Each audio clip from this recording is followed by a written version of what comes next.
All right.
Yes, I am back to doing this again, because bored.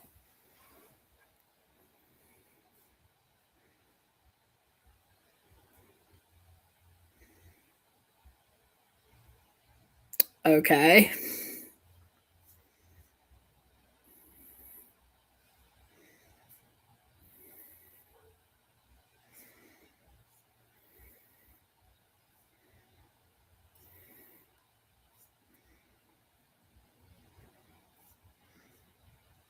Stay with me.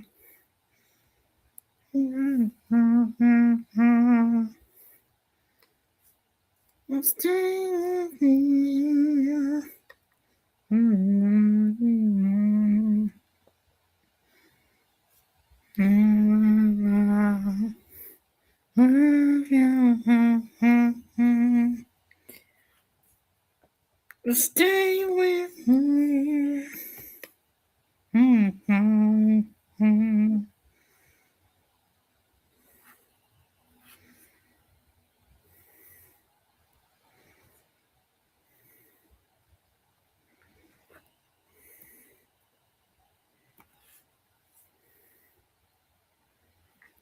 Okay, so yeah.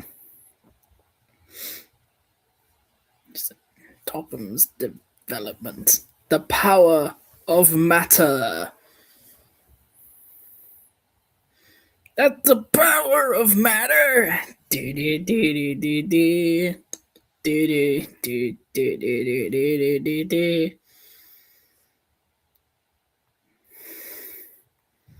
Fuel handling.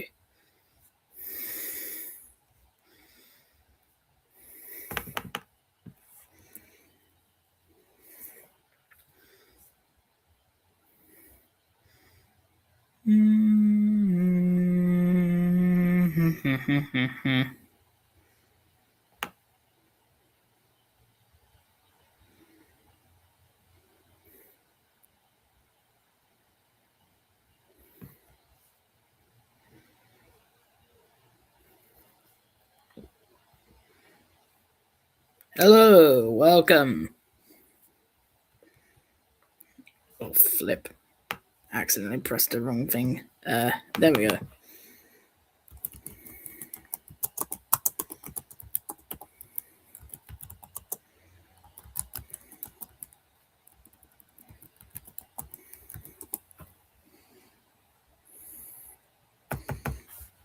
Don't know what that's gonna translate into, but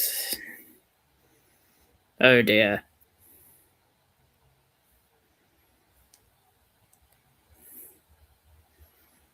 Wait. Ah. Welcome to the beauty channel. That is not what my channel does.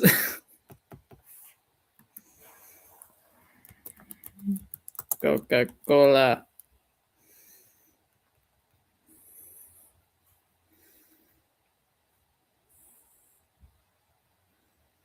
Yay. Oh, come on.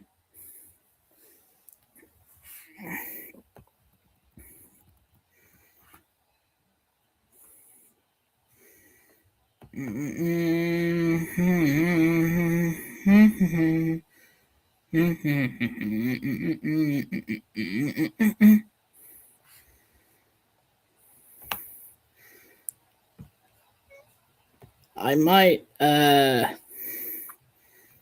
try and ruin things. I mean, that's the point of this video, stream, but whatever. Starting things off with this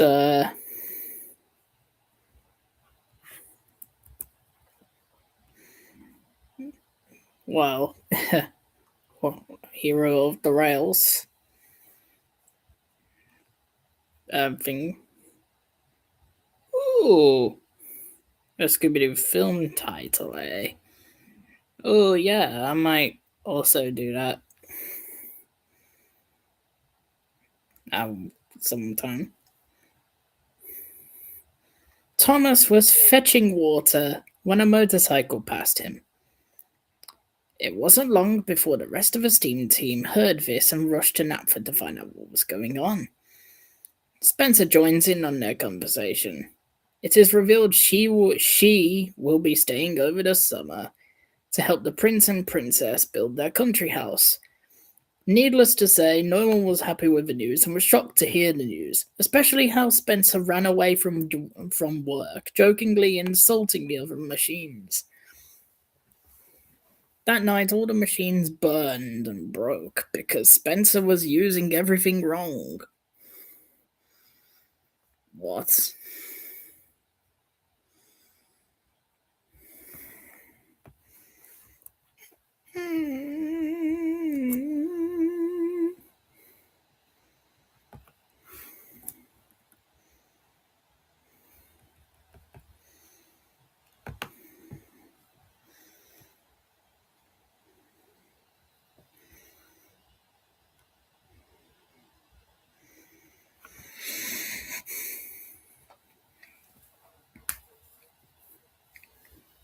The next morning at Brandham Dock, Spencer teases Thomas about his size and strength.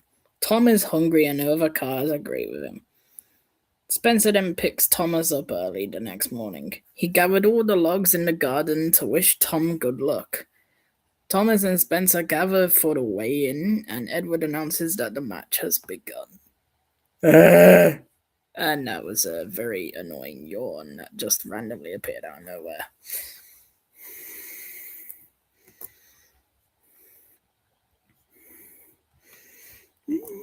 Mamma mia!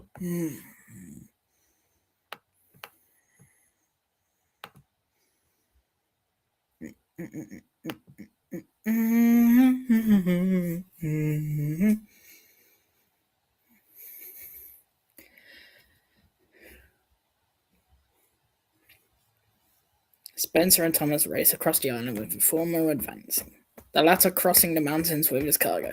As Thomas reached the top of the hill, his brake failed and lost control and ran downhill to mainland. Oh my god. The thing doesn't want to translate properly.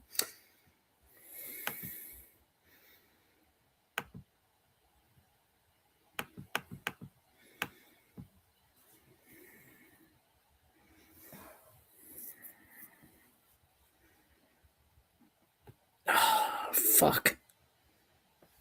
It doesn't want to translate properly.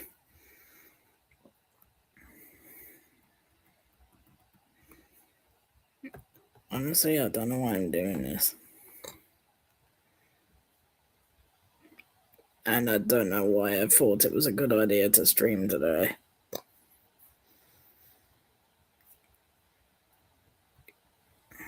I am known for getting bored easily.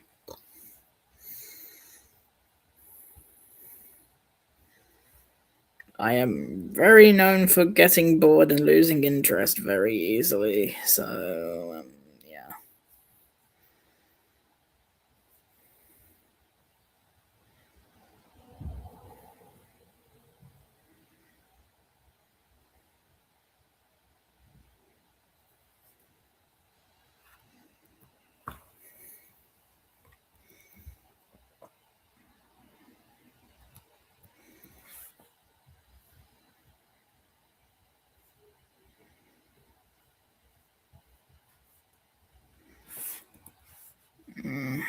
Where's it?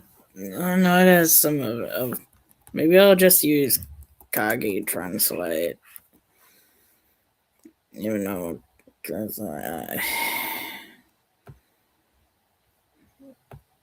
sorry, my brain is a little bit tired today. And bored. Yes, and very, very bored.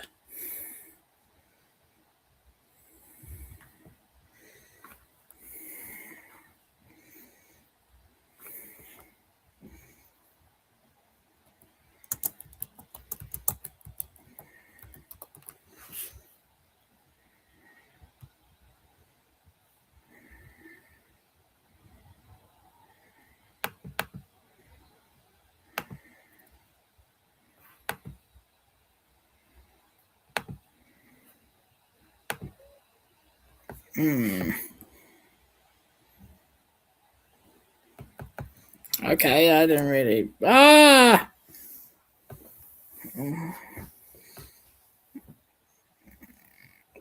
Bugger off!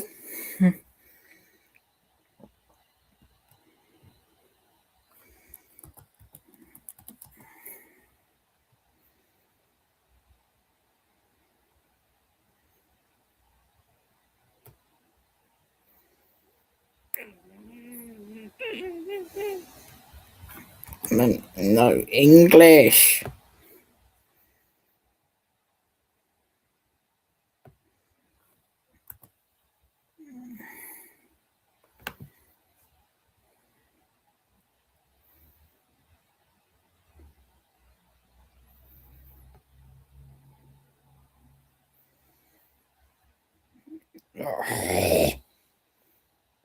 This thing doesn't quite. What if I click literal?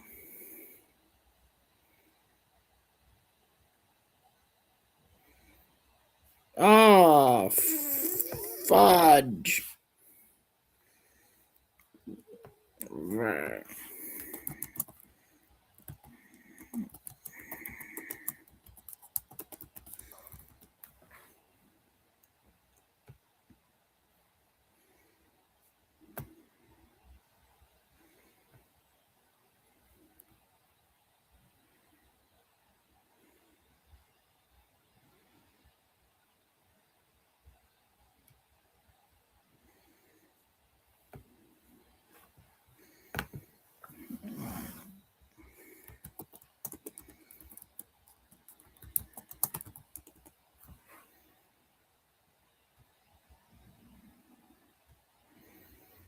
Okay, have it your way. That's Mr. Ship Top.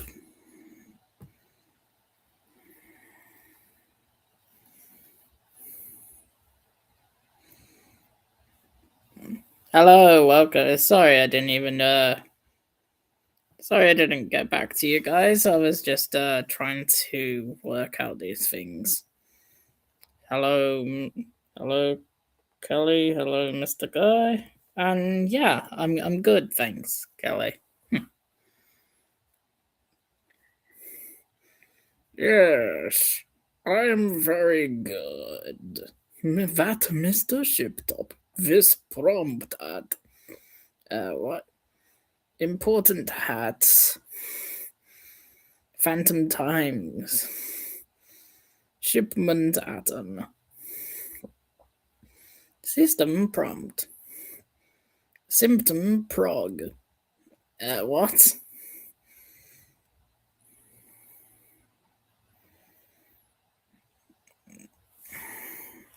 The fat controller. Throttle face not. Who's throttle face? Sounds like a abandoned Scooby-Doo villain concept. The fact is not roll. Ah, damn. The translation is not fake. Huh? The translation is not fake. A thrilling notation safe. Nothing is really safe.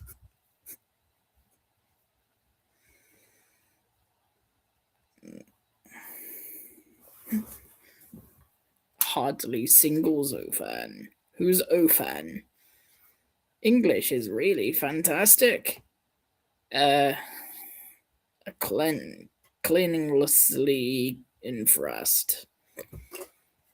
I don't even understand what that means, but okay. And now it's having a stroke. Thomas the Tank Engine.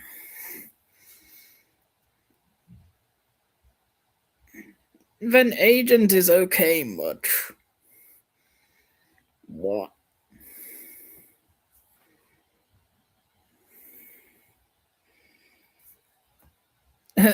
Thank you very much. Much every night you. What? Oh, all right. Sir Fopham. Sir Topham had the fat controller. I'll have to Sir Topham, the obese overlord of a sentient trained slavery colony who somehow has the budget for constant derailments, but not for a dietitian or a basic understanding of labor laws. Oh, damn. Okie dokie. Mamma mia. That's Mr. Feelot. The tractor flannel. Flannel? What? Why the hell is a railway manager's primary defining characteristic his BMI?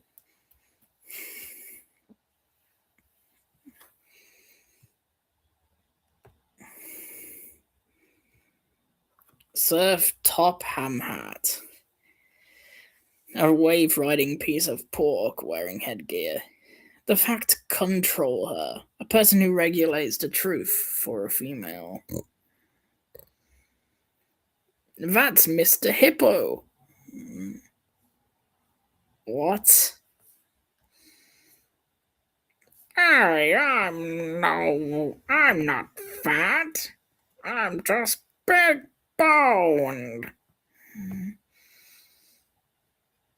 Sir, her sopham tat. The cat controller. Oh gosh.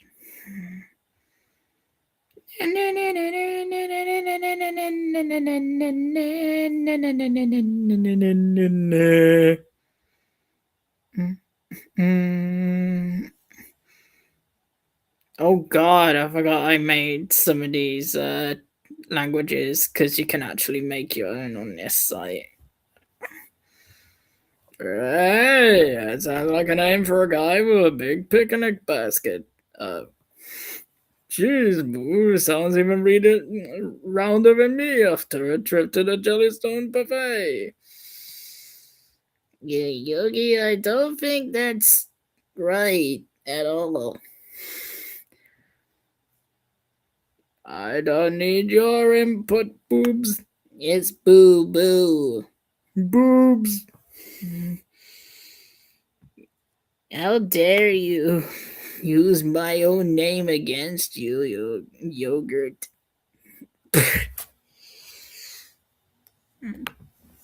Ow. Hee hee hee hee hee. Zazaki. Switch to Turkish. Yoruba.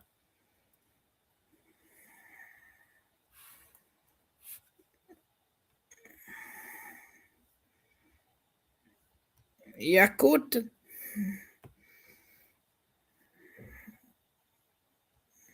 Exosa. Excuse me, sir. You are wanted on the telephone. Wolof. Or whatever it's pronounced as.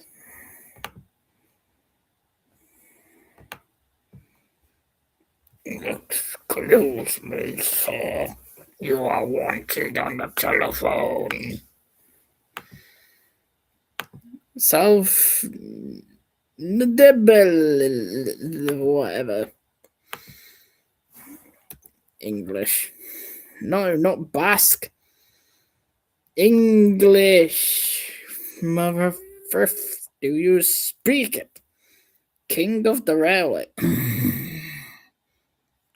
How did I get that?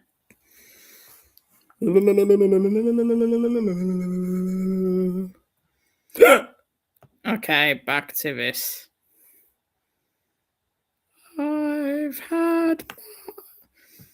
I've had my fun. Not.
So yeah, I always forget to ask this. How is everyone today? Oh, your phone died. Oh no. I hate it when my phone dies eyes.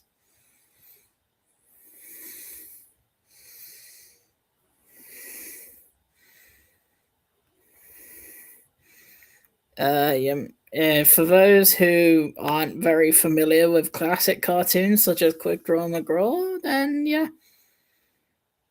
AI did no. The translator decided to ruin his song. Ipiokago is a quick McGrath recipe. Ipiokago. A big star on the chest. It destroys everything else. The fastest weapon in the West. If Ioki come. No thanks. Is a quick McGrath recipe.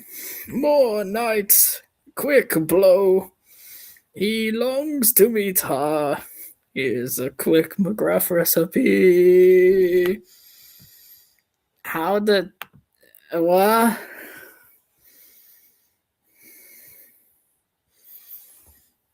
I don't know how I'm supposed to have that in sync with the actual theme song, but okay.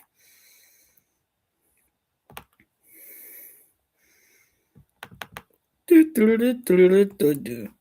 is always on the spot? Who is Yogi Bear? Ah, shit. I don't think I was meant to put that on that many times. Who is always on the spot?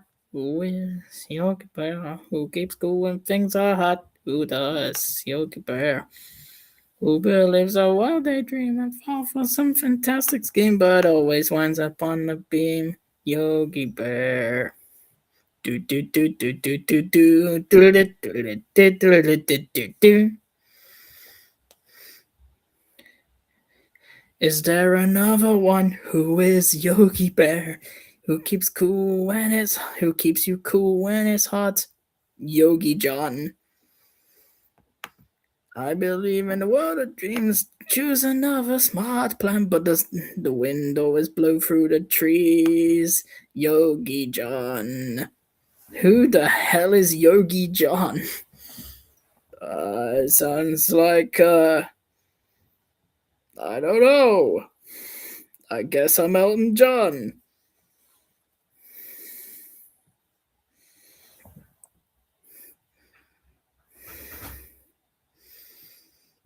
Yogi is Elton John now.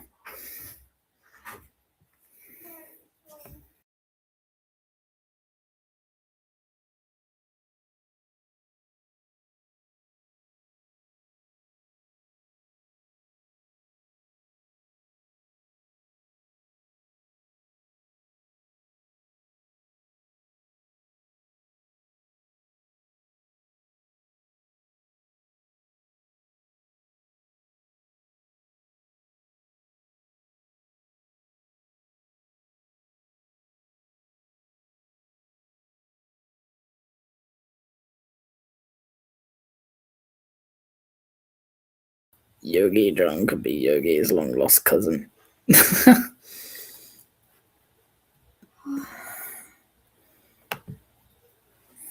Taxi man's still out there. Must be some driver.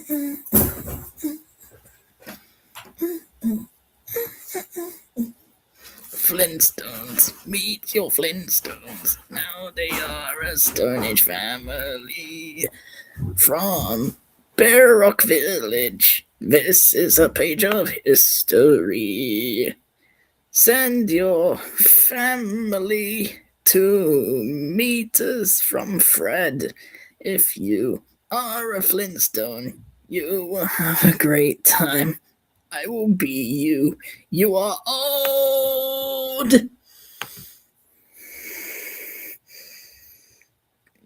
Sailor John, but he was addicted to the Jellystone franchise. Where's my picnic basket?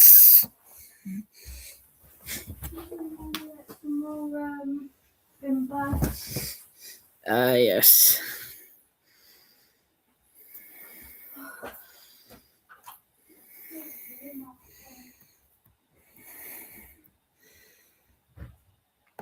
Did it.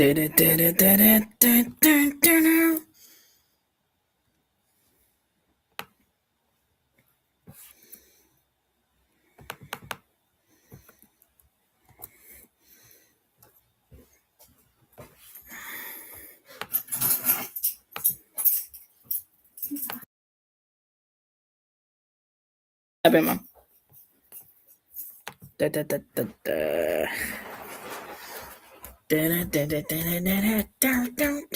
Yogi Bear is smarter than the average bear. Yogi Bear is always in the ranger's hair. At a picnic table you will find him there, stuffing down the goodies and the average bear. He will sleep till noon, but before it's dark, he'll have every picnic basket that's in Jellystone Park.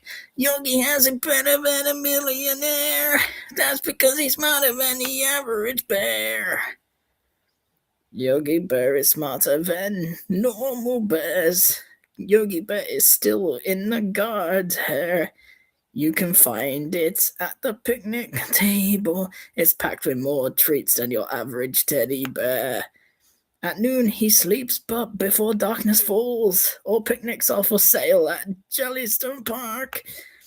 drink better than a millionaire because they are smarter than normal bears. What? Um, okay. They downgraded from average to normal. What kind of bear do you take me for? Roar. What kind of bear do you take me for? Wait, that's not what I talk like.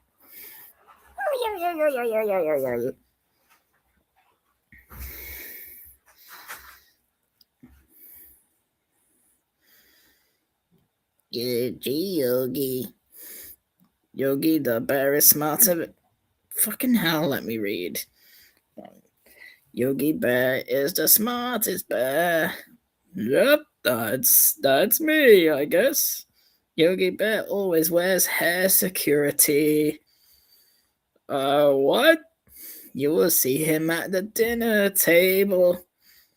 They walk better than bears. That's because we have 2 feet now. He slept until the evening, until the night. Pick one.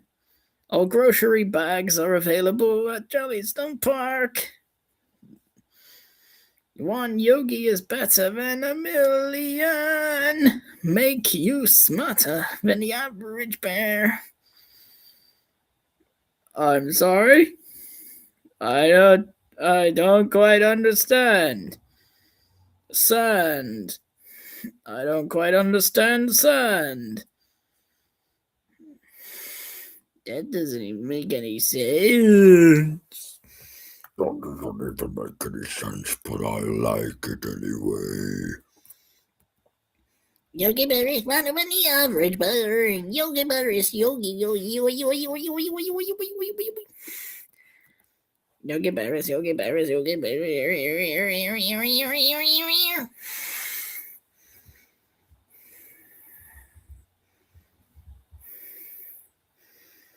Yogi Bear is Yogi Bear. Yogi Bear. Yogi Bear is Yogi Bear is also Yogi Bear. I'm going to poop on the toilet, boo boo boy. Much better.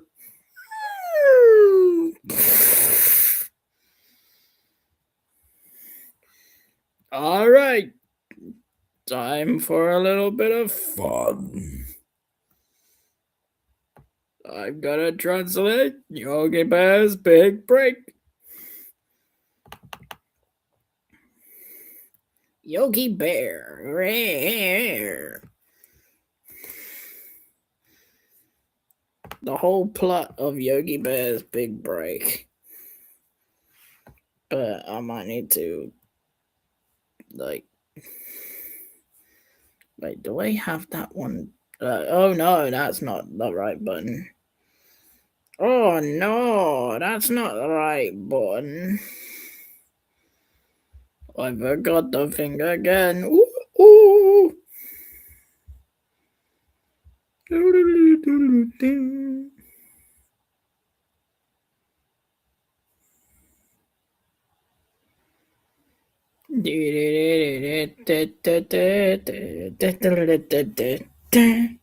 Yogi Bear smarter than the average bear. Yogi Bear is smarter than the average bear.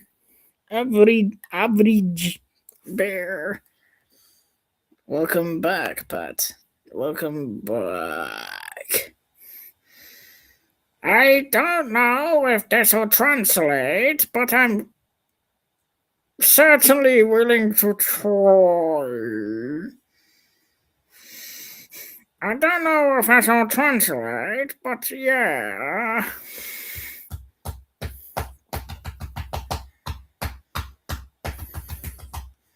Fuck off.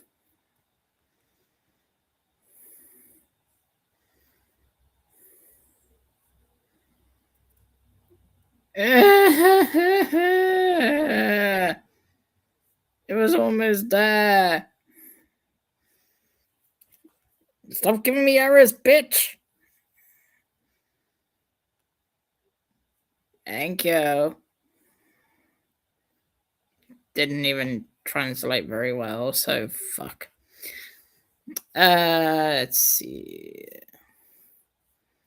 Ooh, what if Kagi tries to translate? Why does my own voice make me shiver sometimes? I hate. Sometimes when I talk, I whistle by accident, and it makes me feel.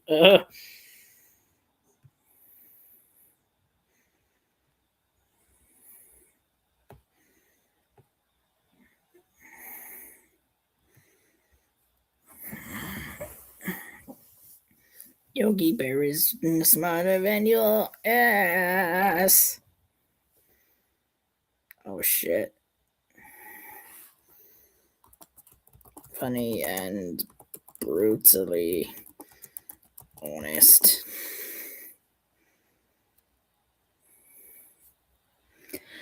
Yogi is absolutely fed up with Jellystone Park and the brain dead tourists who treat him like a pet.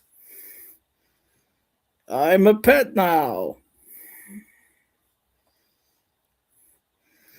He spends the whole time cooking up half-baked escape plans that are doomed to fail because a buzzkill park ranger, the beta version of Ranger Smith, won't get off his back. First, Yogi tries to sneak past the ranger by crawling, but some loudmouth tourists blow his cover by screaming, "Look at the bears!" like they've never seen a furry animal before.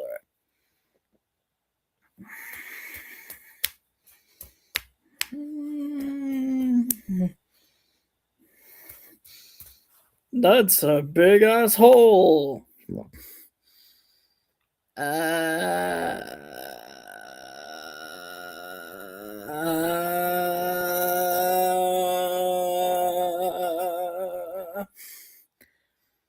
That's a big asshole.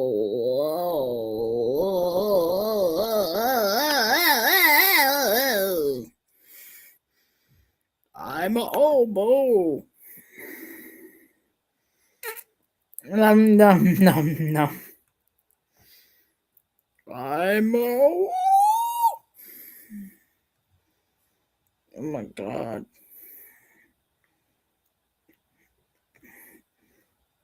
Oh no. Pogie Bear. Pelly Stone Jark. A park where everyone is named Kelly and smells like jelly. I'm sorry? What was that about? I'm not jelly, and I'm not jelly.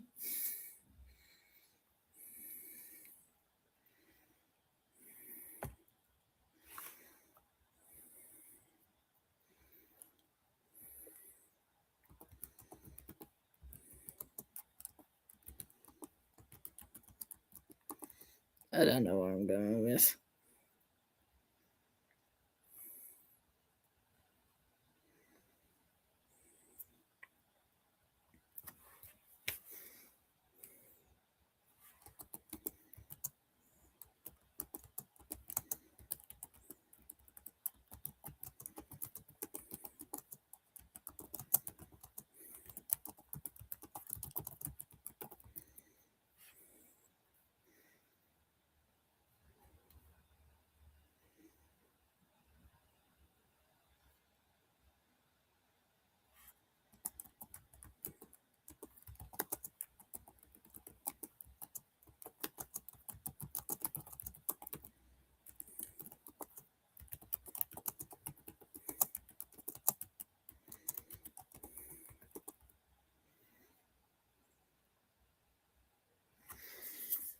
Yogi wants to get away. He crawls under ice, but tourists shout and he goes back.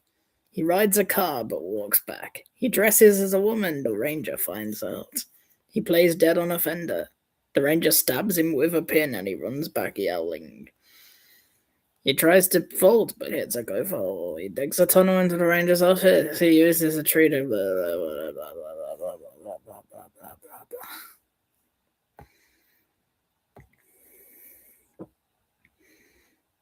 Yeah, bollocks.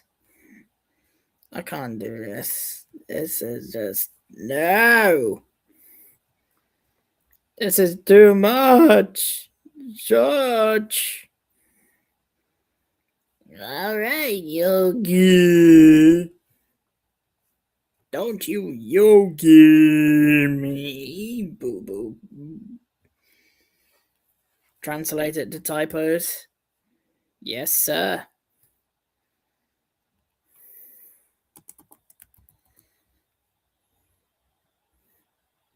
That's not what I wanted.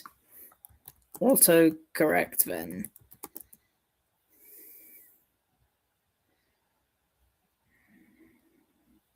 But it's also correct.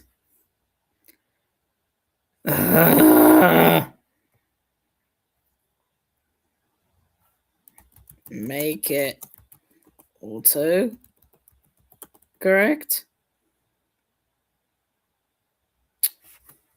This thing is fucking useless. Oh, hi. Welcome, Gab. Welcome.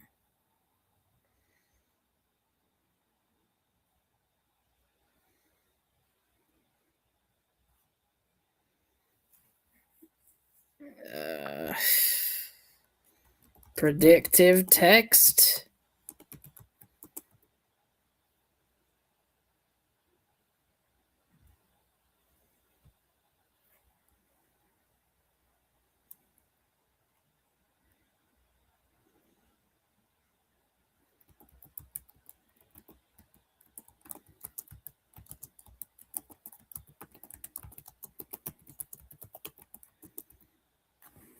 Rewrite this. No.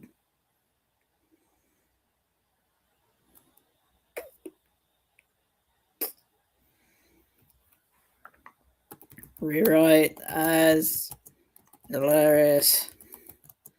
Rude. Transcript. I said transcript, not just. Oh.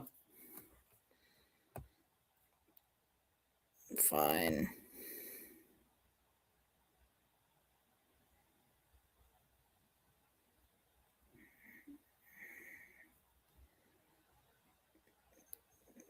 Be accurate to what I want, please.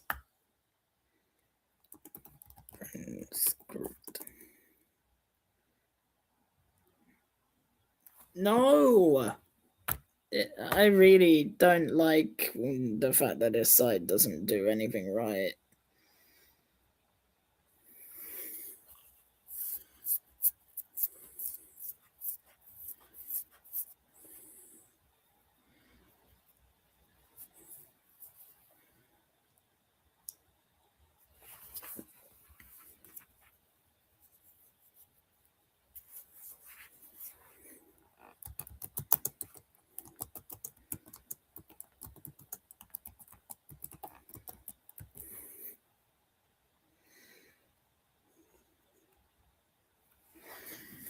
Old Yogi, a bear full of spite, wanted out of that park day and night. The tourists were dicks with their cameras and sticks, so he planned a grand escape in flight.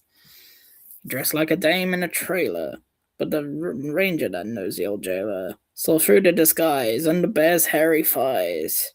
A plan that couldn't be failure.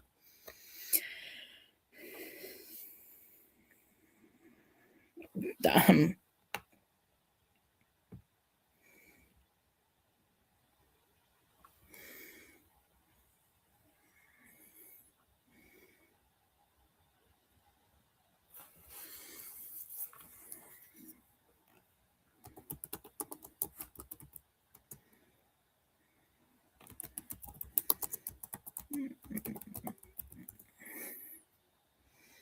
Yogi Bear was a greedy old brick who found Jellystone tourists quite thick.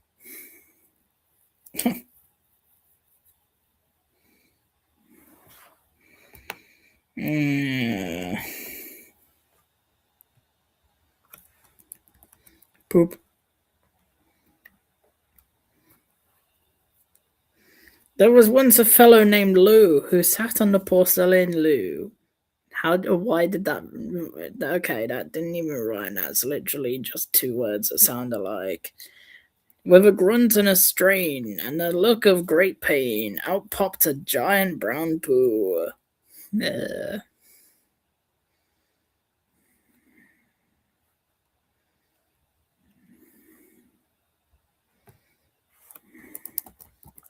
Uncle.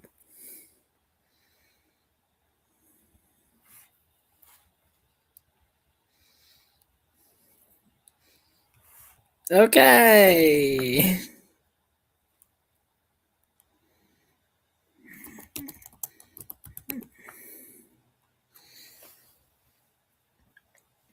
There was once a bear named Yogi, whose habits were filthy and groggy. He'd steal every basket, then piss in a casket, and leave all the picnic rugs soggy.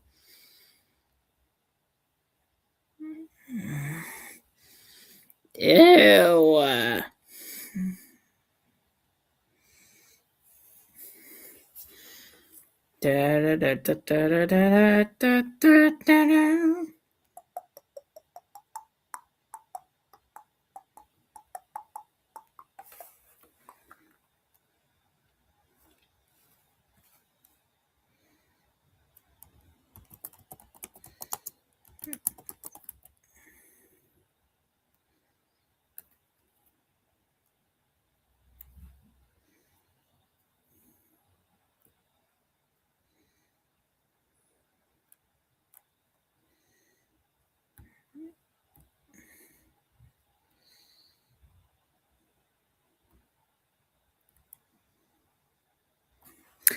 Anyway, guess I'll go back to the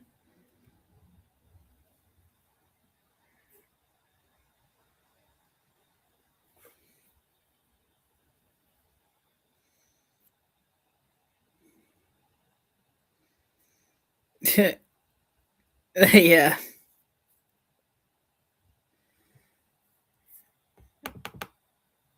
You've only been out 2 minutes. I'm homesick for the park already.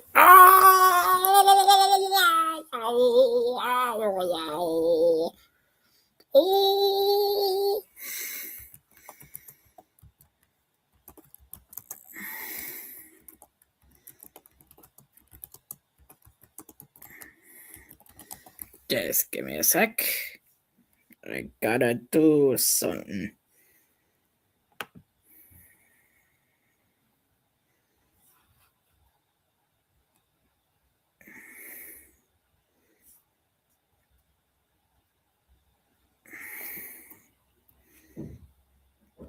And, well, I'm trying to do something, but,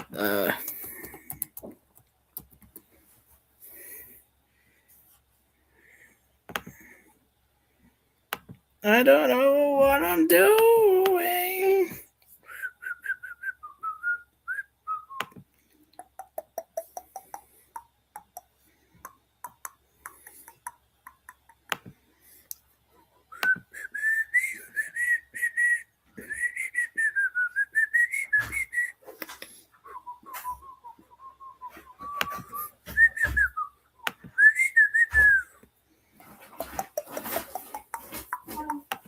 Yay!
It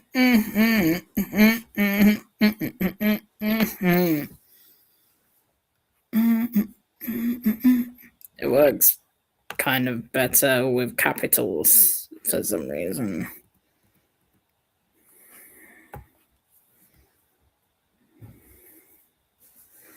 Rude limerick boy from Planet Scourge. Never heard of it, but sounds funny.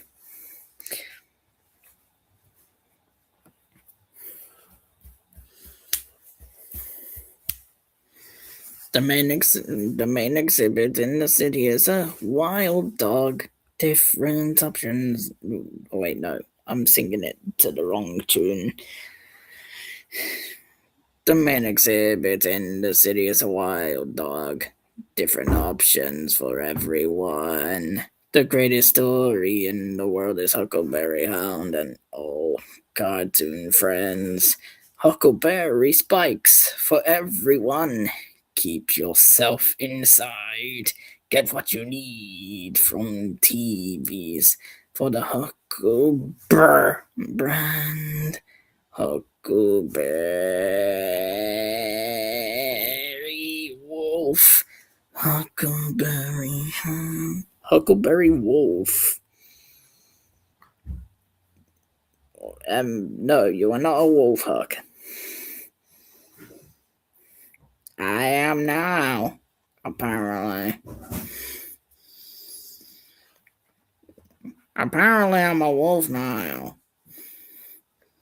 It's a little bit weird, but I guess that's what I am now.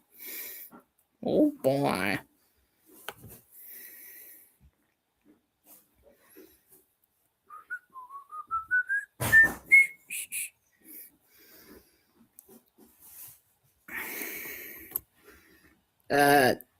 Next is this one Thomas line from a certain season 12 episode.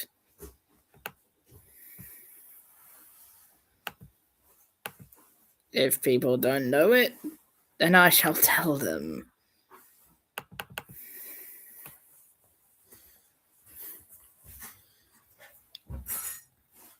It's an episode that I've never that didn't make any sense to me whatsoever, but I enjoyed it anyway because yes, I was young. Hurry up! Pay first!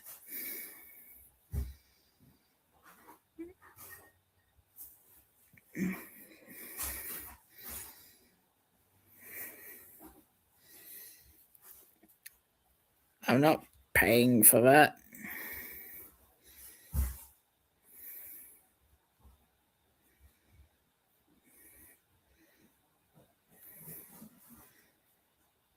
I bet no one can guess the episode from based on just this line.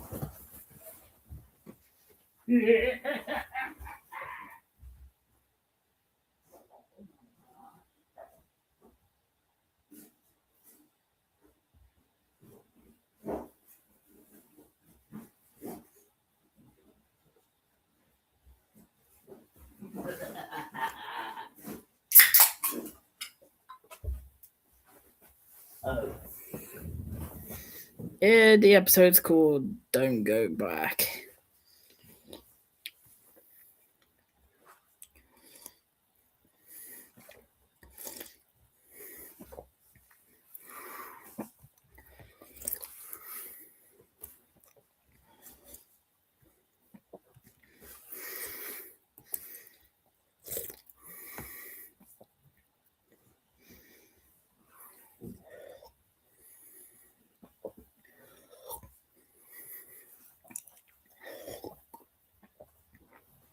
The 14th part of the 12th series is not far behind.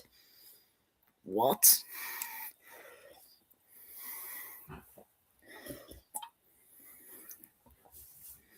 What is this implying?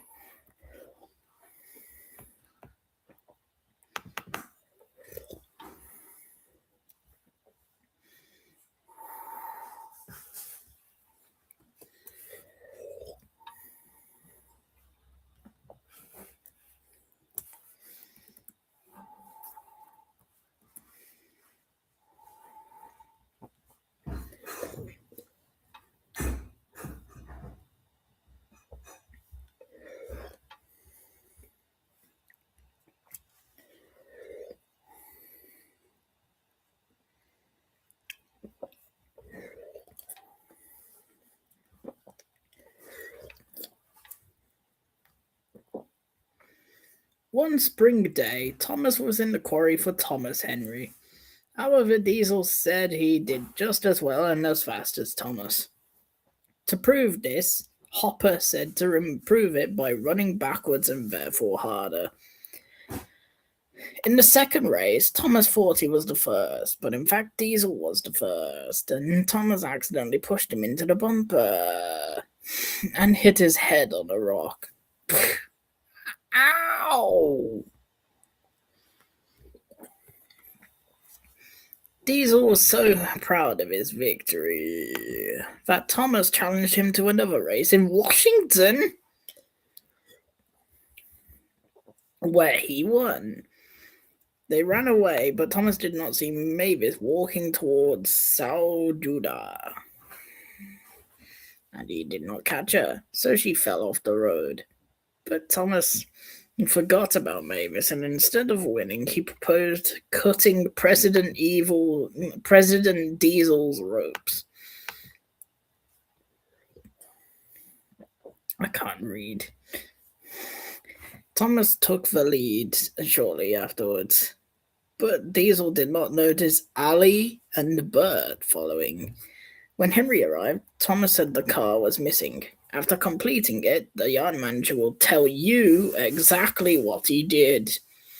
When Diesel tries to invite Thomas to another game, Thomas gets off the train and says, "Rocky!" Thomas and Diesel teamed up to get Nagor out of the match. After the race, Diesel challenged Thomas to another race and told Thomas to stay ahead. They later went to Carmen Norrock's house together. Who's Carmen Norrock? Is that even an actual person, or...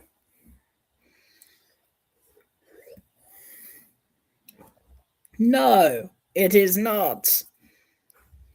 Also, Norrock is a company that made dining chairs in the UK. Oh.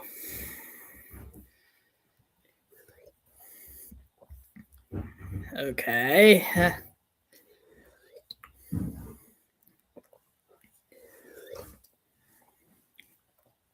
That was Don't Go Back.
What should I do now? Edward's exploit.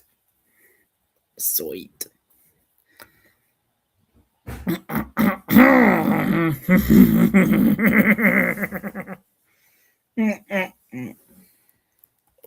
I've done it. We're off. I've done it. We're off. Fuff. I've done it. We're off. I've done it. We're off. Shaw. Smuff. Smuff.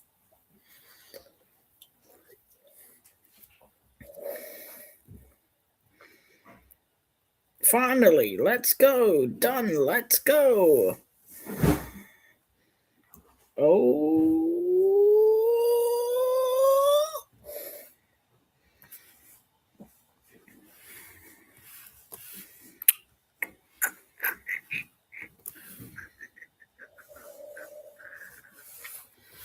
Da, da, da, da, da, da, da, da, da.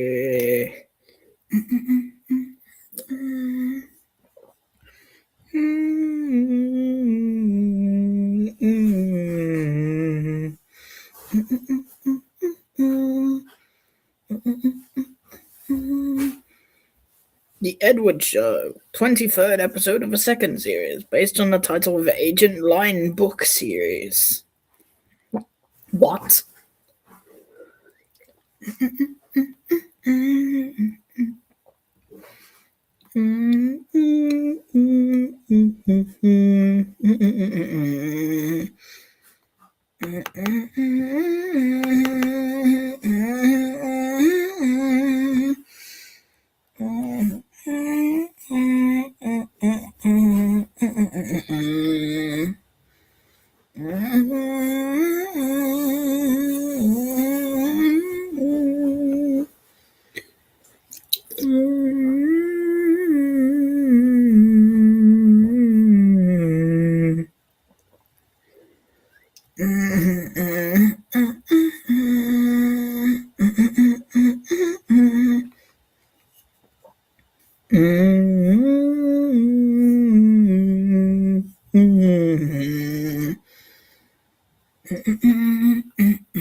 Bertie gave the Isle of Sodor group several princes.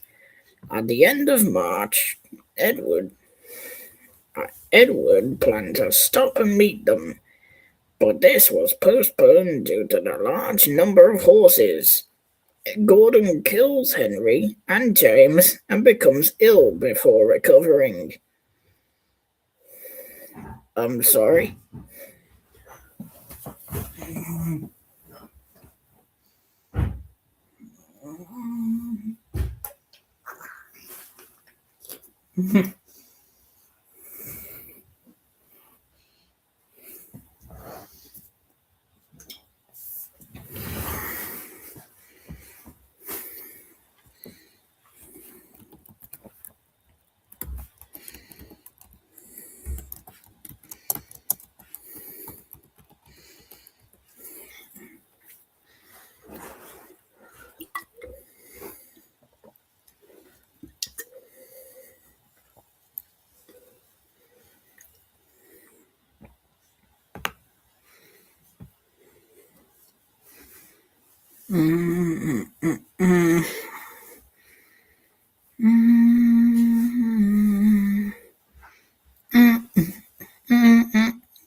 I can't believe Gordon did that.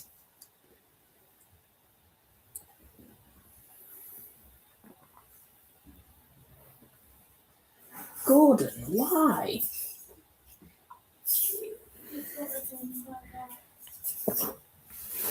Okay.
That is the mystery You'll never be able to solve.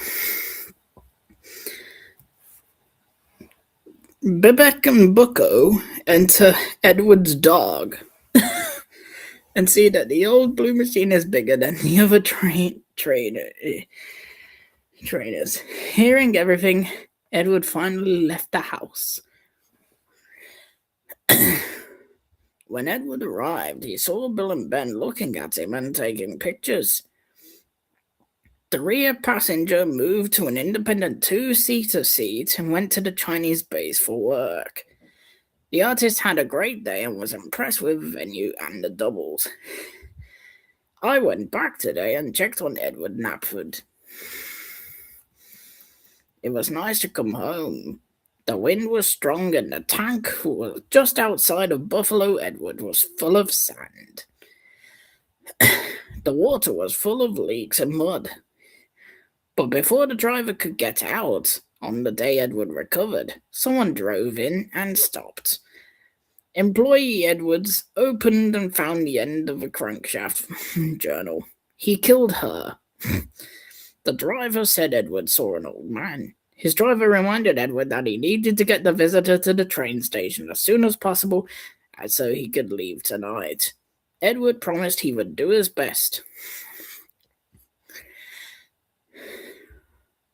Edward tried to break free, but the good day and the lights of haste didn't work.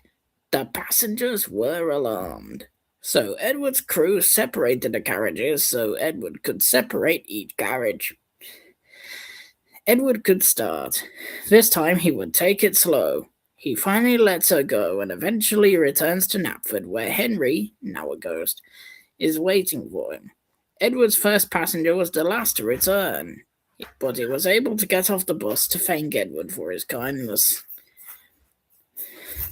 Edward then returned to the Tiger.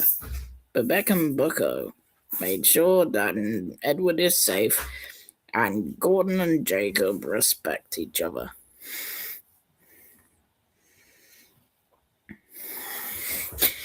That made no sense.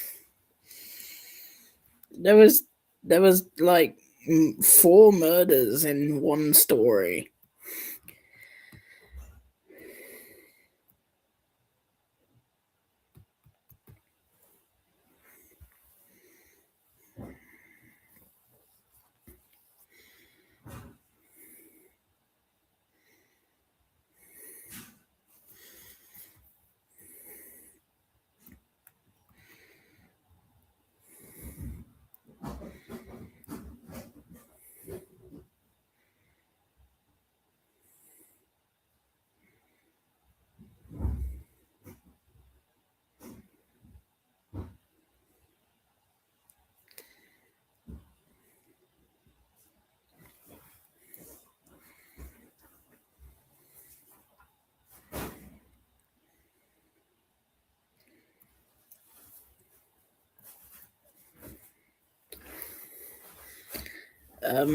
So what episode shall I mess up now?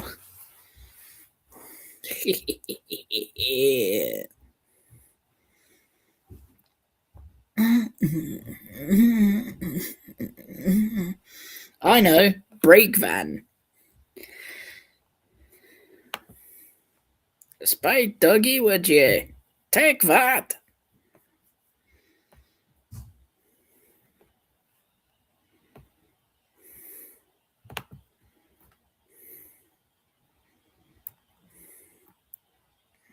Eat Donald and Douglas, will you? No. Why would I eat Donald and Douglas? Yay. Oh no.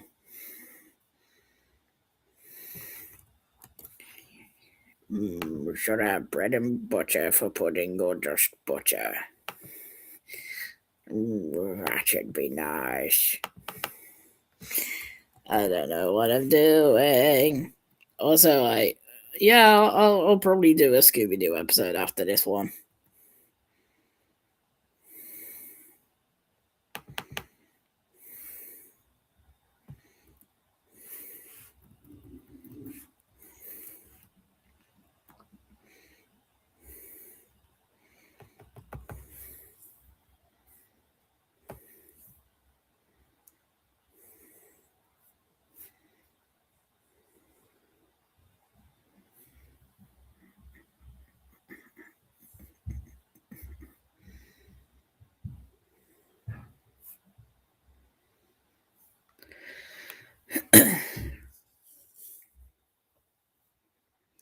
The black twin engines Donald and Douglas came to Sodora from Scotland to work on the railway, but this is only the original processor.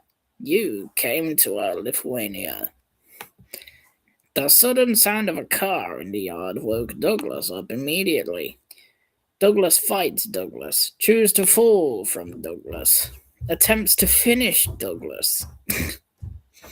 One day, after hearing the news about the carrier, patella break, Donald misses Douglas.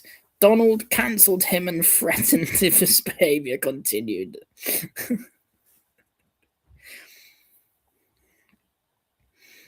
After a day, it started to get better.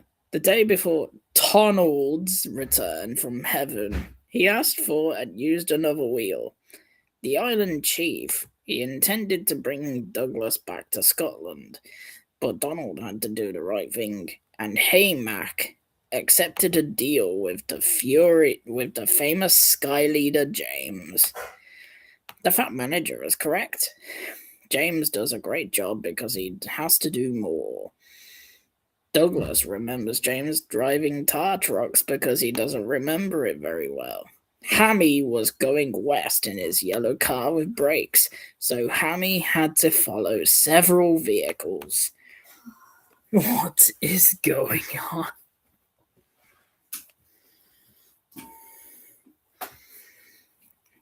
Meeting with Douglas Wordsworth, baptism in the modern church, and participation of Douglas.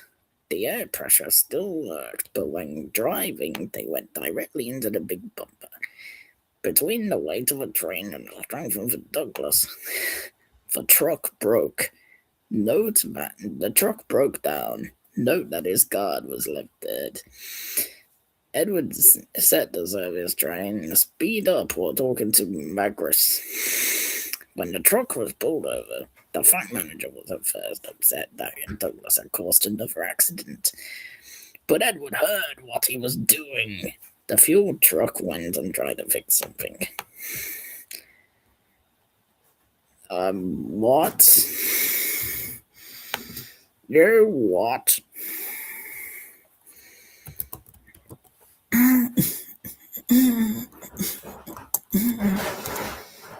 You what? How dare you? You, I.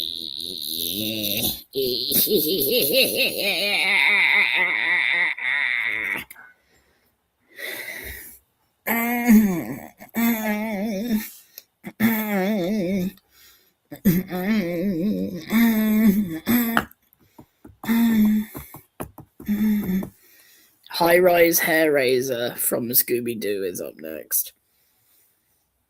If people don't know that episode, basically a ghost is haunting a high-rise that hasn't finished yet. This will probably take a while, because there's a lot to cover in this. Da da da da da da da da da da da.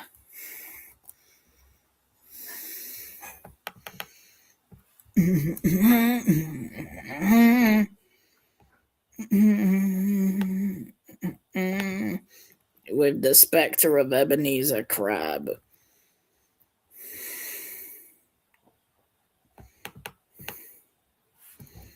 Yes. It's that old geezer, Ebenezer Crack. Ebenezer Crack. I don't know why I just keep making up stupid names.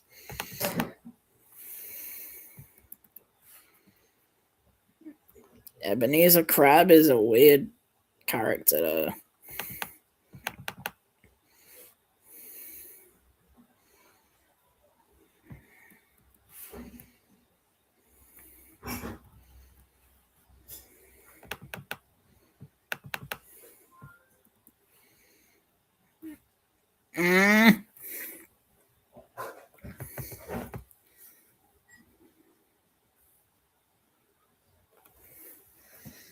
Yeah. Hi, Mud Wallet. Welcome. It's been a while.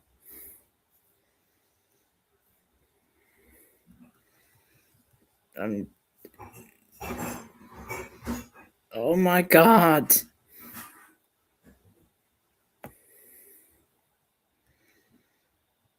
Yeah.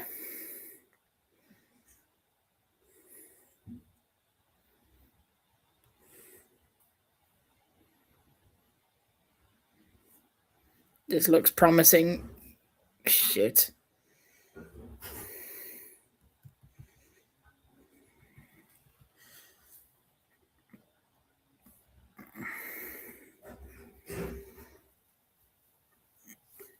Why do I always jinx it? No, no errors, please. No errors.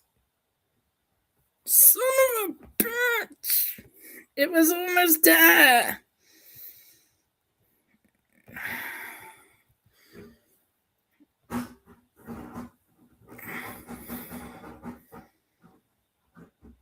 Okay, uh,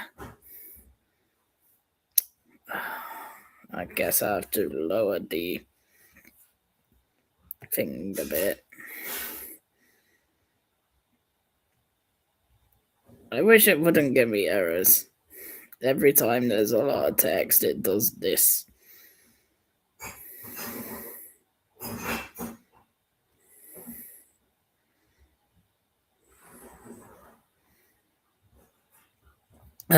Yes, sir. My construction firm has been working safely in the building, while Ebenezer is watching the Blue Show and setting everyone up. At a nearby pizza shop, Velma is reading a newspaper article about thieves. Open stands contained, not opened. You just said they were opened, whatever these things were. Our heroes know they are low money. Both Shaggy, Scooby, and Fred decide to work in the couples building after searching for help advertisements in the newspaper. Some insights were read to a man. Someone who needs money, go here and talk about the building manager, Doherty. Mr. Doherty has pointed out that many men have composed their work with some explanation and construction. There was also the Ilwars house that was made. It will be made here, but it was cut. Velma and Daphne in search of home newspapers. Shaggy and Scooby reluctantly work with Fred on the upper floors. The two gym builder shows a boy with rivets and a red shot, but Bride Run appears, chasing Scooby and Shaggy through the narrow forest. They stop after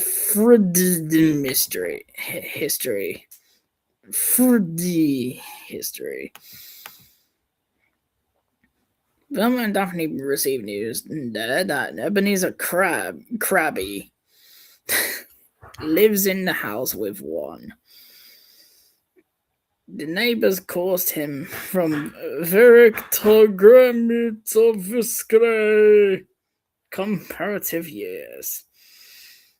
When it was finally removed, the beginning. Oh my god. Do I dare carry on with this? This is weird. The beginning remained.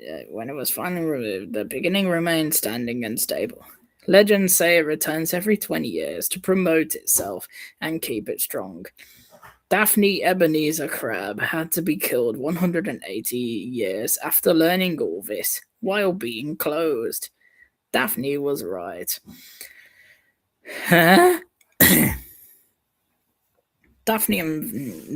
and Daphne return to my building and explain what they found. Velma decides to go to Ebenezer Crab's old house, which upsets Scooby and Shaggy. Fred and Daphne go to the page for information. Velma, Scooby, and Shaggy are at the old house where they are meted by Nettie Crab, stepfather of Ebenezer Crab. None of this makes any sense.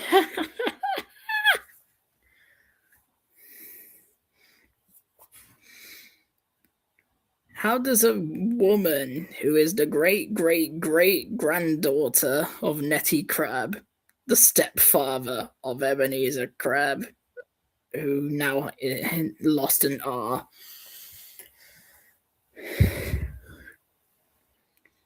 he could see it, and they found a Bible, a roll of paper, and paper quickly in the old chest. Velma doesn't see this.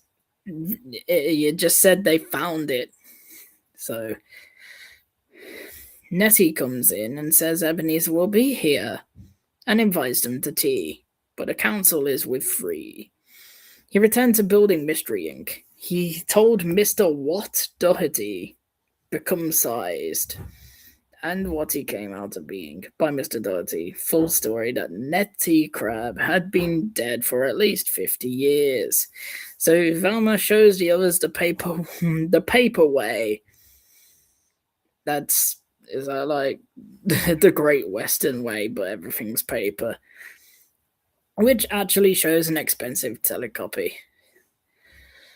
I went to the glass company and saw they were talking to the maintenance shop and asked about what this particular lens was. It is used to see objects in the dark because it collects light. They didn't know our heroes came back in a big car, so it was born on the roof. If they care, they should get out of bed and run to the song. Scobie and Shaggy briefly meet in the stove. What are you guys doing in the stove?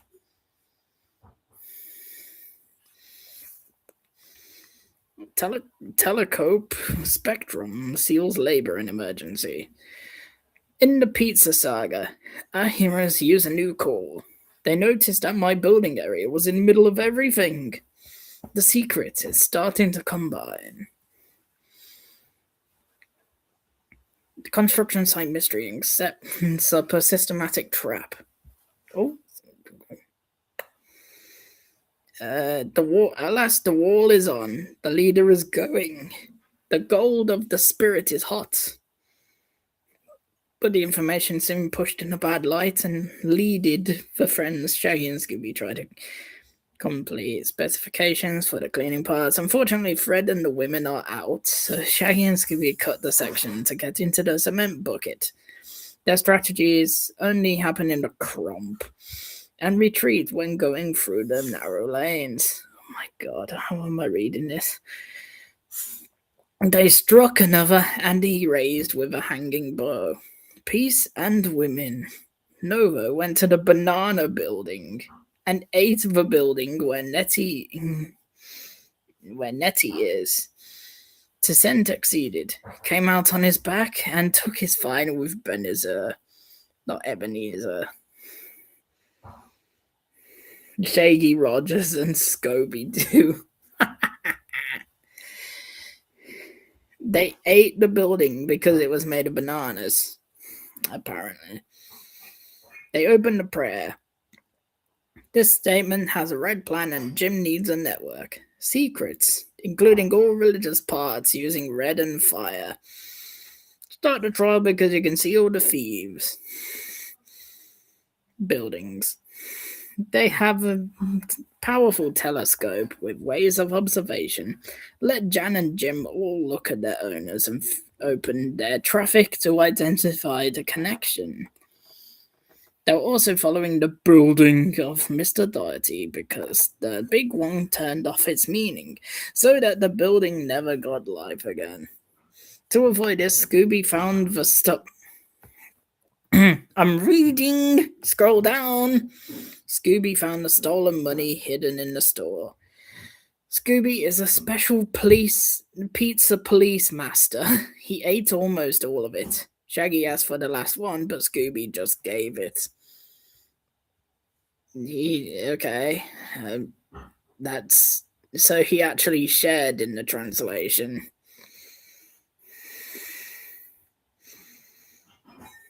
Well, that was delicious. Pardon me?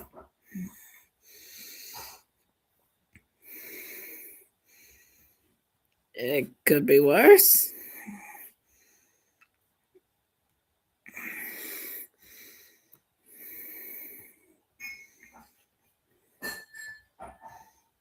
There was also this episode where they celebrate Scooby Doo's birthday, and then there's this villain called the Red Skull.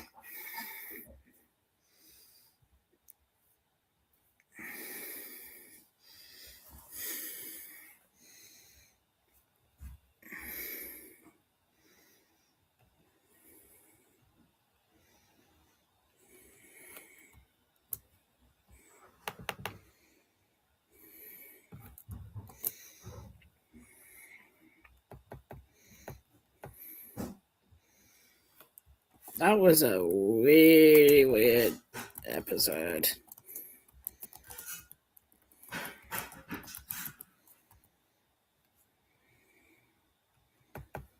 Oh no, I wanted to do it. Yes. I wanted to do it, yes. No, what?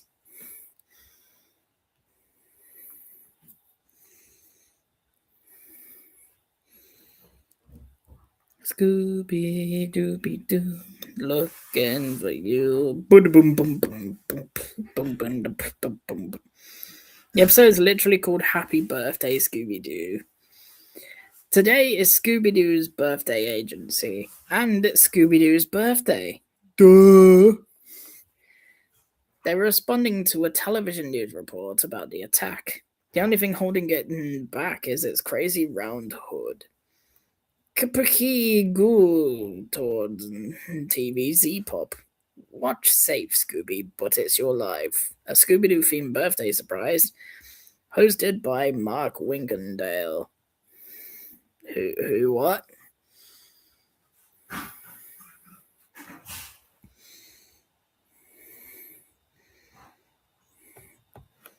Apparently, it also showed that Shaggy and Scooby knew each other as babies, and they had a monster. They had this weird monster ghost girl for a babysitter in the episode. That was really weird.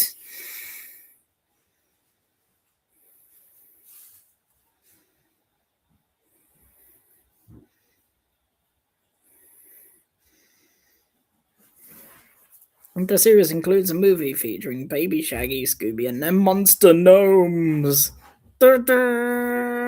How did babysitter translate into gnome? I just got gnomed by the translator.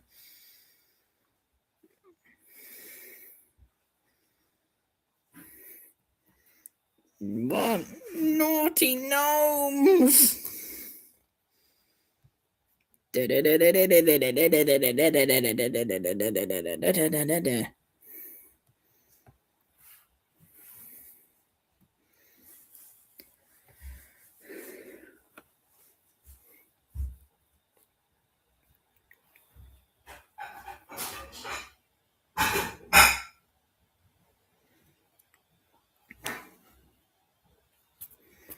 He is then brought to a meeting by his old friends Velma Dinkley, now a scientist intern at NASA, and Freddie Jones, now his secret assistant. Someone is trying to sabotage Scooby, and Scrappy and Daphne investigate. Okay.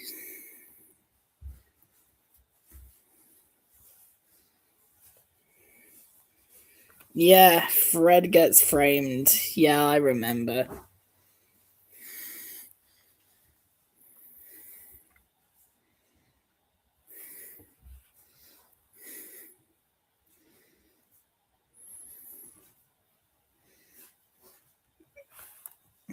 Okay, I have to admit, my favorite part is definitely Scooby flexing his muscles on screen.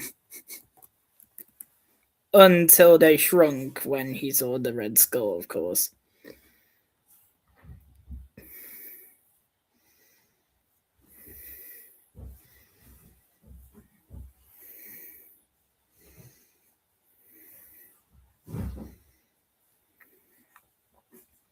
I don't know what it is, I just like seeing characters brave like that. This red house is real. And the merchants of yesteryear and the new Freddy and Velma sing and sleep together with the guard who stole the diamonds. Vanderweel and his hat are the faces of the students. Miss Vanderweel and Scooby. Freddy disappears and the redhead appears on the television screen seeking revenge. The redhead, not the red skull. The redhead.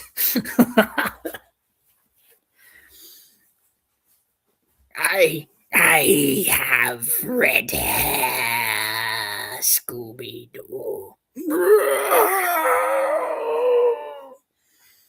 I don't know why Frank Welker made him sound like an elderly old man. I mean, he is elderly now, Frank Welker. 80 and still voices Fred.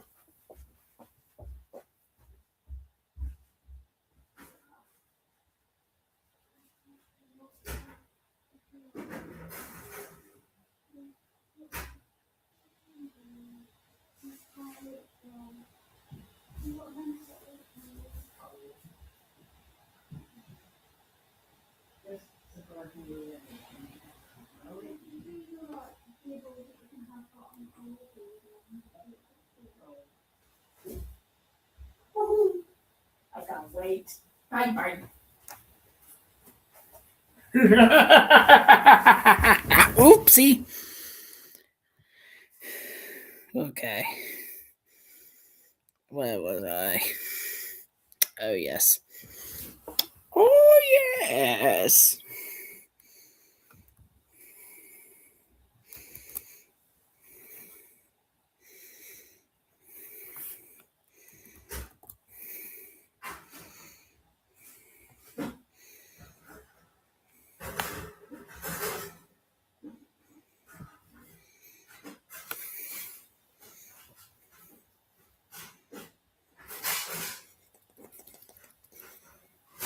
I forgot who the Red Skull actually was, but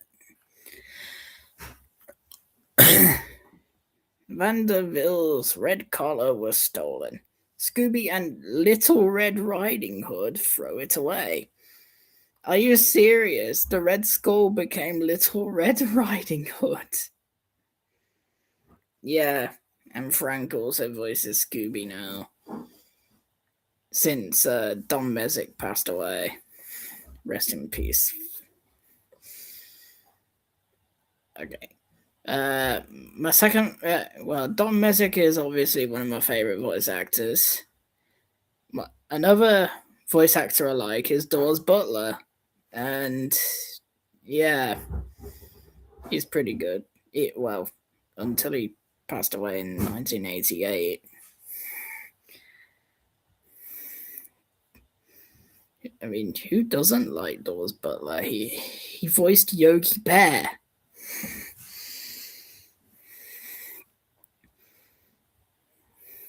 There is Scooby hanging from the rope. Scooby start. Scooby is helped by Scrappy's crazy rubber, distributed by his friends.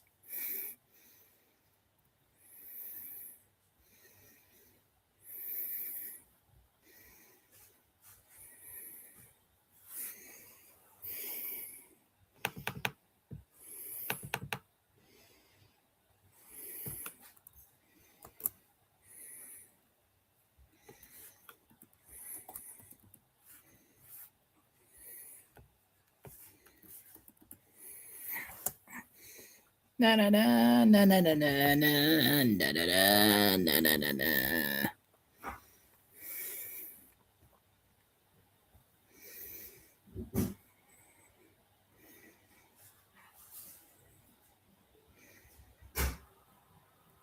Freddy return. Freddy comes again.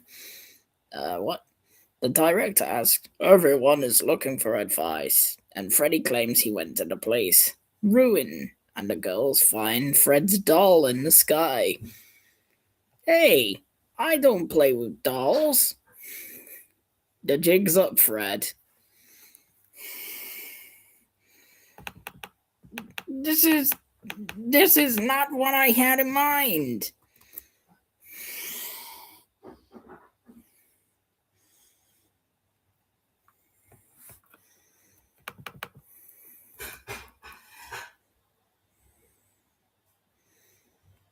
They see what?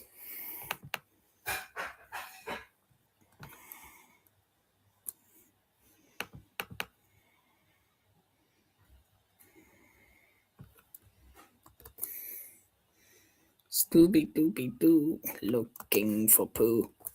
Wait, no.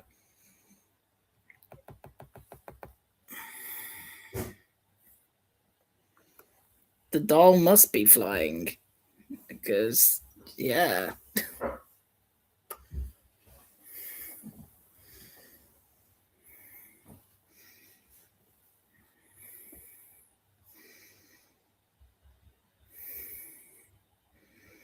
Scooby and Scooby. Ow. I don't want to break this laptop. It's my new one. Phew.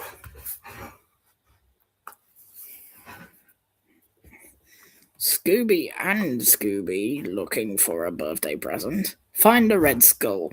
They dress like French chefs and make Scoobet's pancakes. When Scooby puts it in the oven, it explodes and a red skull appears. He falls and runs away with the red skull pursuing him. Sheriff Bundy arrives to talk to Duff, Velma, and Slappy after calling Fred. While Skitty, that's a Pokemon, not a... and Scooby yell at the Red Skull. All references are to Freddy Church. A policeman arrives and arrests him, but finds Shaggy and Scooby hanging from the roof of a red car. They return with wires and lightning, causing the Red Skull to lose his balance and become incapacitated. And Scooby blacks out. Uncle Scooby forces Scrappy to capture the monsters. Back in America, Winkendale announces that Scooby has found a diamond of last hope and obtained the Red Skull. Receives a thank you kiss from Miss Vanderlee. Red Skull is produced by TV channel director Milo Spender. He admitted it was a joke to make it more fun. He would get diamonds. But more friends arrive, and the second mask attacks Freddy. Freddy is Stuyvesant for money, who attacks Freddy. And Scooby-Doo is actually the butler who attacks Halim. What?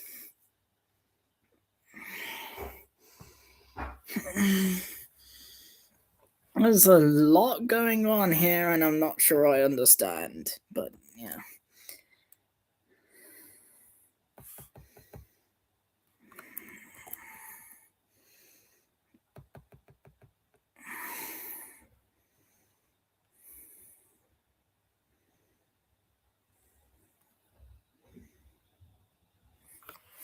I'm not sure I understand what's going on. I'm not sure I understand fully what's going on. The show closes with the Scooby birthday cake song. Happy birthday, Scooby-Doo. Interspersed with Frere Jacques. What?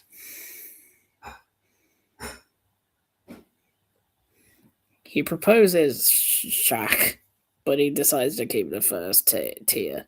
Scooby's happy, dusting all over the cake. Shaggy has a good day. He believed in Scooby and changed his town. Scooby Dooby Doo.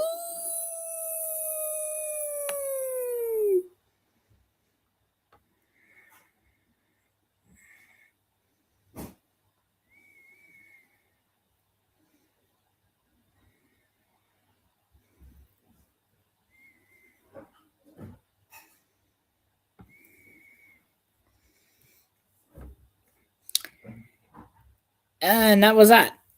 Ow. Da-da-da.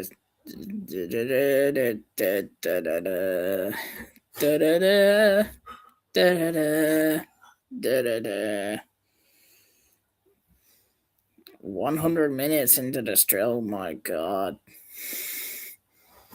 100 minutes? I barely did anything. 100 minutes. Ah!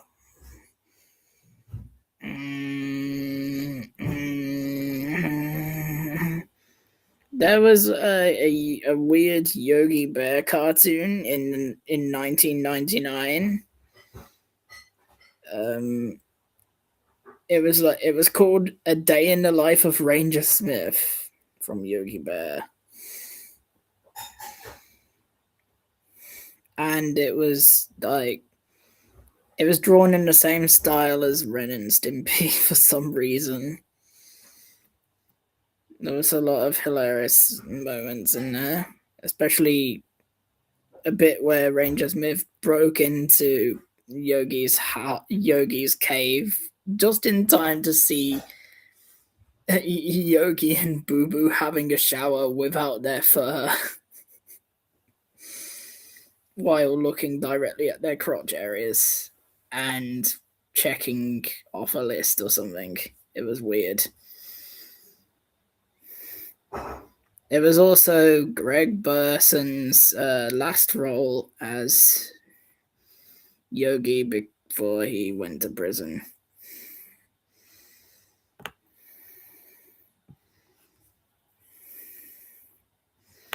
And died in prison.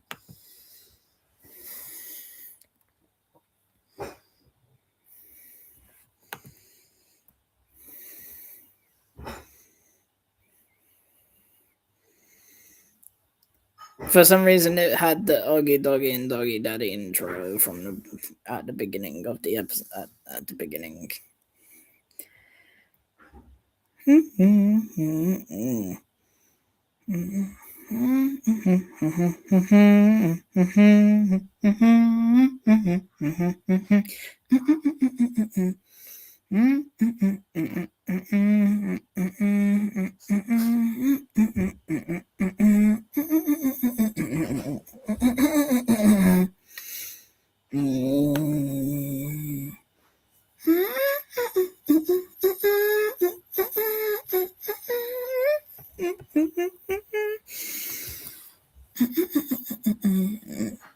I can't stop humming the Oggy Doggy and Doggy Daddy theme song from Hanna-Barbera.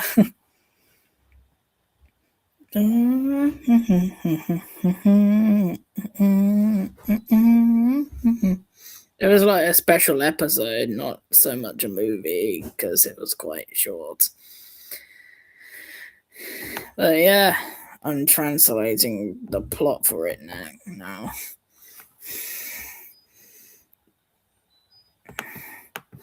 It's also on YouTube, which there's a lot of inappropriate jokes that no one will probably get.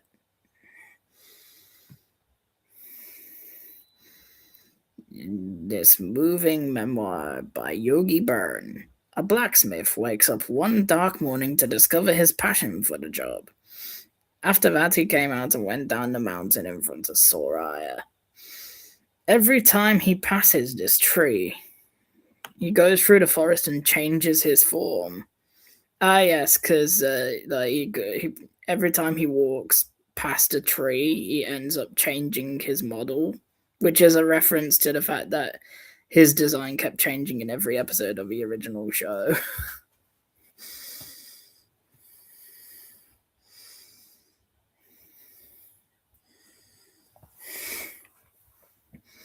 As he walked through the forest, his confidence grew. Then he sees a bird holding a fruit and asks permission to look at it. When the bird does none of these things, the black guy hides the fruit. So Autumn's children put their heads outside the door. Principal Smith finds out and asks to see the marriage certificate. So when the scorpion can't get out, he decides to issue a ticket for breaking the wall. But this time, calm down. He wants to choose a chicken shop for this winter. And maybe he wants to have only one child. This is an update to the previous Yogi Bjorn and Grizzly Bjorn. Holes. The two bears walked away when the keeper, Max Smith, saw them. and made a note. The scene suddenly fades into the night as a black guard shines a torch in front of him on his hands and knees. Then he says, "It's time to milk the nuts," so the civilians don't see what he's doing. Screen clips play black and have weird sound effects. When the leader returns, fly, get lost. Sorry about that. A fly interrupted my reading. Wants my face for some reason. When the leader returns, Ranger Smith follows. He seems devastated. "And then a bit to your little house." He then goes back to bed and complains about his job and his life. What? You what?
I'm also gonna ask an AI to rewrite the episode based on that plot.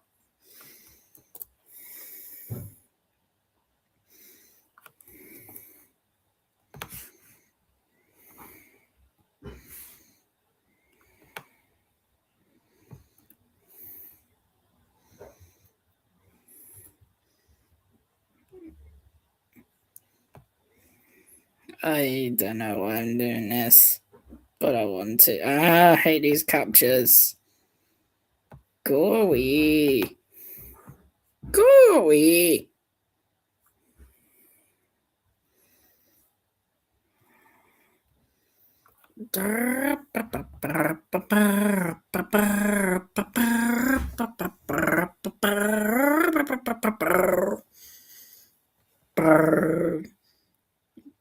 I don't know why I'm doing this.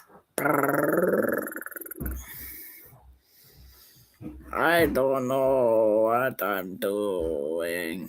I don't know what I'm doing. I don't know what I'm even fucking doing.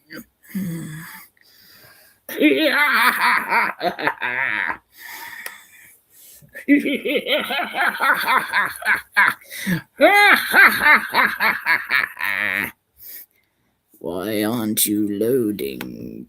Why aren't you loading? Will you load? No.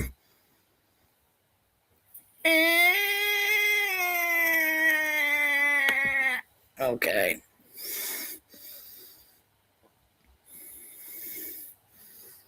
You are dumb. I'm gonna have a big fat bum. Ah. So it's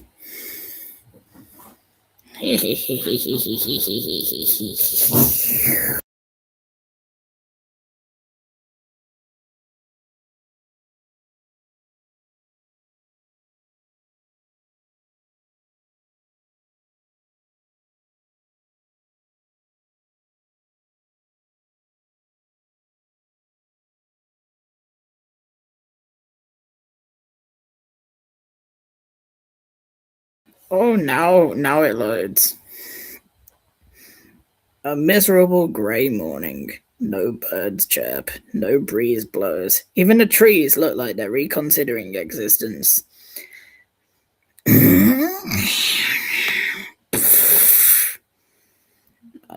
He slaps the alarm clock. It keeps ringing. He slaps it again. It unfolds little boxing gloves and slaps him back. I hate this job.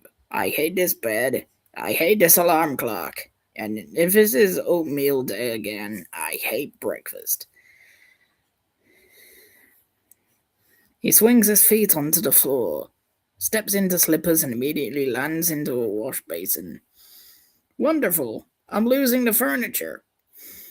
He trudges to the window, opens the curtains. Still total darkness. What in the name of budget animation? He marches outside.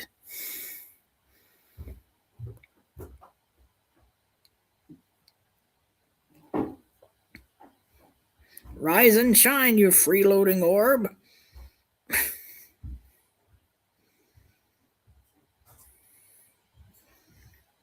Show-offs.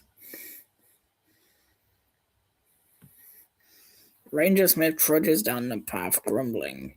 He passes behind a tree. When he emerges, he is now wearing a different outfit. Safari hat, monocle, and an enormous mustache. What the? He passes another tree. Now he's in a cowboy outfit. No, absolutely not. He backs up behind a tree and comes out dressed as a Victorian gentleman with a cane. Who keeps filing these costume changes?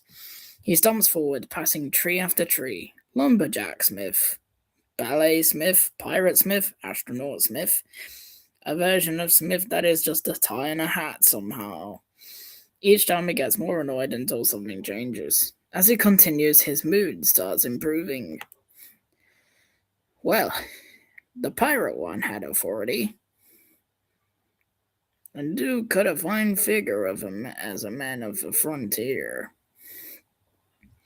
He emerges from another tree wearing a dazzling white tuxedo with tails. All right, Forrest, I don't know what game you're playing, but I am winning it. He struts now, smiling for the first time all day. He passes one more tree and emerges in his normal ranger uniform. Oh, back to management. Hold it right there. Permit for nut possession. Acorn handling license. Woodland gathering certificate.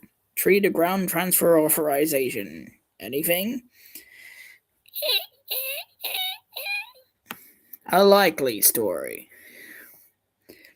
Unlicensed acorn accumulation. Intent to store. Suspicious cheek capacity.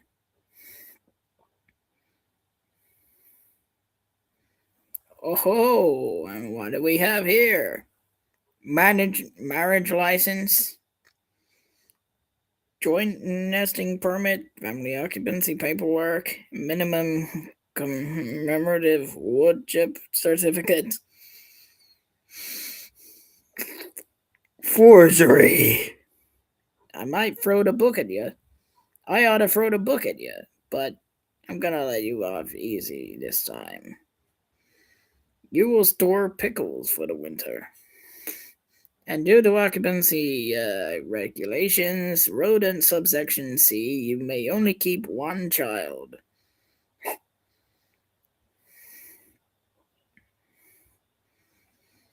See? Compassion.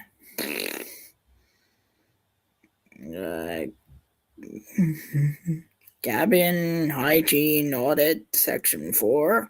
Bear 1, excessive splashing. Bear 2, suspiciously efficient rinsing.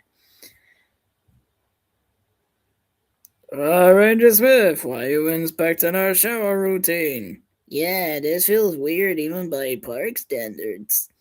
This is a perfectly legitimate sanitation observation. Jellystone has standards.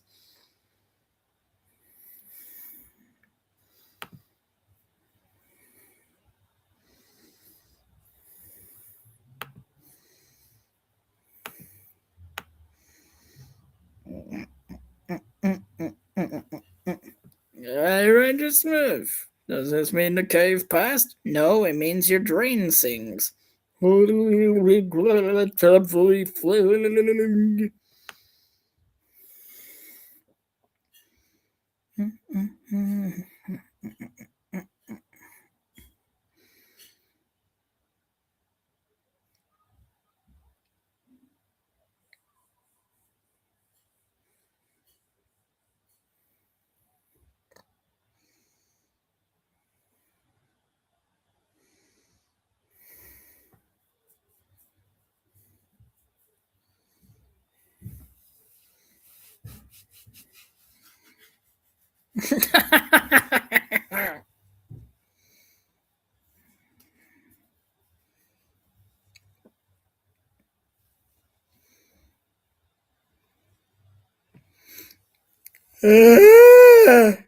Oh god. That was supposed to be a yawn. It came out really weird.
Kids, who wants to learn about cucumbers?